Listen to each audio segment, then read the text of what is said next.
గత ప్రభుత్వం దళితుల మీద దమనకాండ చేసిందని ఊరు ఓడ తిరిగి జగన్మోహన్ రెడ్డిని ఓడించాలని కంకణం కట్టుకున్న దళిత సంఘాలకి ఇవాళ చేదు అనుభవం ప్రారంభమైంది. ప్రభుత్వం వచ్చి 100 రోజుల సందర్భంగా ఇది మంచి ప్రభుత్వం అనే కార్యక్రమాన్ని నిర్వహిస్తూ ప్రజల మధ్యకు వెళుతున్నటువంటి సందర్భంలో నిన్ననే 2 ఎమ్మెల్యేలు అత్యంత అవమానకరమైనటువంటి చర్యలకు దిగారు. ఇది మంచి ప్రభుత్వం రోజున చెడు కార్యక్రమాలకి రౌడీజానికి దిగారు. ఒకటి ఉండి ఎమ్మెల్యే రఘురామకృష్ణరాజు గారు మంచి ప్రభుత్వ కార్యక్రమాల్లో పాల్గొనే దాంట్లో భాగంగా ఏలూరుపాడు అనేటువంటి గ్రామానికి వెళ్ళి అక్కడ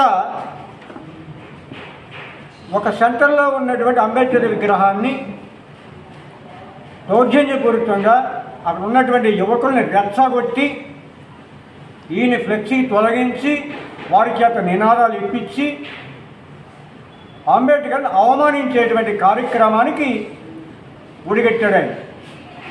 ఆయన చెప్పే భాష్యం చాలా ఆశ్చర్యకరంగా ఉంది. అక్కడ కొన్ని దేవాలయాలు ఉన్నాయి, దేవాలయాలకు వెళ్ళడానికి అడ్డుగా ఉంది కాబట్టి నేను తీశాను అన్నాడు. మంచిదే, దేవాలయాలకి మేము కూడా వ్యతిరేకం కాదు. దేవాలయాలకి వెళ్ళే వారికి దారి ఇవ్వాల్సిందే. హిందువులు దళితులు కూడా హిందువులే, దానికి మేము వ్యతిరేకం కాదు. అలాగే ఎవరైనా ఫ్లెక్సీ అడ్డు పెడితే ఒక ప్రజాప్రతినిధిగా మీరు చేయాల్సిన పని ఏంటి?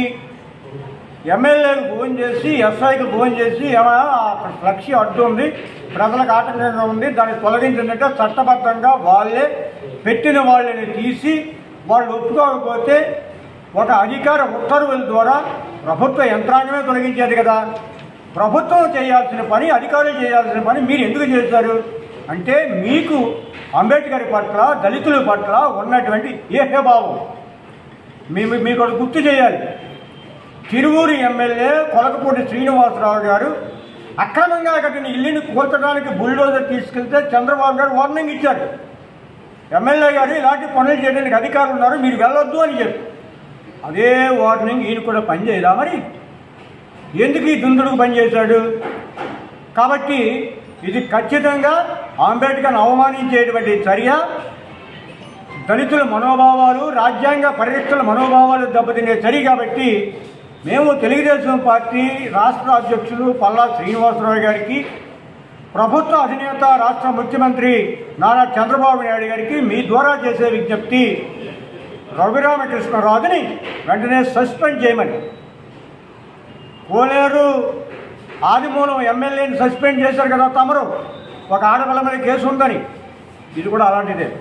తక్షణమే రఘురామకృష్ణరాజుని సస్పెండ్ చేయాలి ముఖ్యమంత్రి గారు అని విజ్ఞప్తి చేస్తుంది. ఇక రెండో అంశం, ఈ విషయం మీద తెలుగుదేశం సభ్యులు కలవడానికి వచ్చాం. అదే సందర్భంలో మాకు ఇంకో వార్త లైవ్లో కనిపించింది.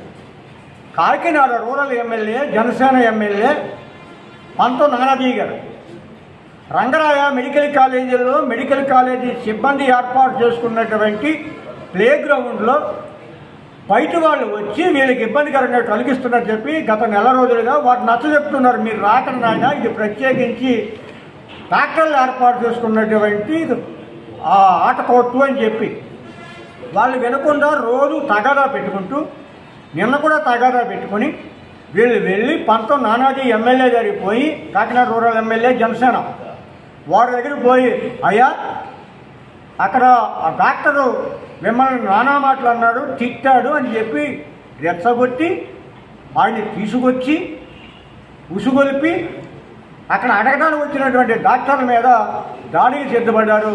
ప్రత్యేకంగా దళిత డాక్టరు ఇదిగో లంజగొడక చంపేస్తా అని పంతో నానాజీ గారు ఒక దళిత డాక్టర్ని హెచ్చరించినటువంటి దౌర్భాగ్యకరమైనటువంటి దుర్మార్గమైనటువంటి రౌడీ చర్య. పవన్ కళ్యాణ్ గారు ఉప ముఖ్యమంత్రి గారు మీరు కూడా మీ మంత్రులకి మీ ఎమ్మెల్యేలకి ఆదేశిస్తూ ఉన్నారు. మీ మాటలు అలాగే ఉన్నాయి, అవి మొక్కుబడి మాటలుగా పట్టించుకోవలసిన దళితుల గురించి మీరు ఏం మాట్లాడినా పట్టించుకోక్కర్లేదని మీ ఎమ్మెల్యేలు మీ నాయకులు అనుకోబట్టే ఈ పంతం నానాజీ అనేటువంటి పెద్ద మనిషి ట్రాక్టర్ మీద చెయ్యి చేసుకుని బండబూతులు తిట్టాడు. ఇది ఖచ్చితంగా కుల వివక్ష, అంటరానితనాన్ని ప్రోత్సహించేది. ఈ కుల వివక్ష దాడికి పాల్పడినటువంటి ఎమ్మెల్యే పంతం నానాజీ మీద ఎస్సీ ఎస్టీ అట్రాసిటీ కేసు పెట్టి వాడిని అరెస్ట్ చేయాలి, అతన్ని పార్టీ నుండి సస్పెండ్ చేయాలని చెప్పి జనసేన అధినేత పవన్ కళ్యాణ్ గారికి మీ ద్వారా డిమాండ్ చేస్తూ ఉన్నాం.